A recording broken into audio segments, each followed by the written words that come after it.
What comes to mind when you hear the word church? A place to worship God? A place of kindness and trust? Well, today's story might shock you because it's about how one powerful church broke a promise to a 74-year-old widow and took everything she had. This is Dina Arison. She was a widow living on a beautiful 22-acre farm in Princeton, New Jersey. She ran a small business growing and selling Christmas trees to support herself. In 2008, Dina made a deal with Princeton Theological Seminary, a school that trains pastors for the Presbyterian Church. She agreed to donate her farm to them at a huge discount, over $1 million worth of land, in exchange for one simple promise. They promised Dina she could stay on her land and run her business for 10 more years, until she was ready to retire. Seems fair, right? But not long after the deal was made, things started to change. The seminary delayed her lease. Then they came back with a new version of the agreement, only 5 years this time, not 10. Dina says she felt pressured to sign the new lease. She was under financial stress and she didn't think she had a choice. What she didn't realize was that she may have been tricked, used in a land development scheme to help the church make more money. Then came 2015. While Dina was still recovering from surgery, lawyers from the seminary showed up and told her she had to leave. They evicted her from her own farm.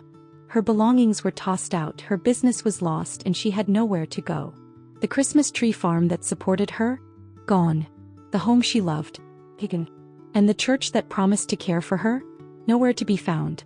Dina tried to fight back in court, but that didn't go well either. Many lawyers refused to help her, some because they had worked for the church and others because they didn't want to go up against such a powerful group. She says the judges in New Jersey courts sided with the seminary, not her. And it got worse. The seminary's lawyers threatened her with more lawsuits if she kept talking. They tried to silence her. And now there's a hearing on August 15, 2025, where a judge may issue a gag order, a rule that could legally stop Dina from telling her story. If you've ever read the Bible, you know what it says about widows. In James 1 verse 27 it says, "Religion that God our Father accepts as pure and faultless is this, to look after orphans and widows in their distress." Dina is a widow. She trusted a religious group. And she says they used her, broke their word, and left her with nothing. This story isn't just about Dina. It's about right and wrong. Even churches must keep their promises. Elder abuse, taking advantage of older people, is always wrong. Powerful groups should never silence the truth. This could happen to anyone's grandma. Could happen to you someday. You may be asking, what can I do about this? Here are 3 easy things. 1. Share this story with your friends and family. 2. Watch the full video about Dina's case. 3. Speak up when you see something wrong, even if it's done by someone powerful. Don't stay silent. Faith isn't just what we believe, it's what we do. Dina Arison gave up her land because she believed in doing good.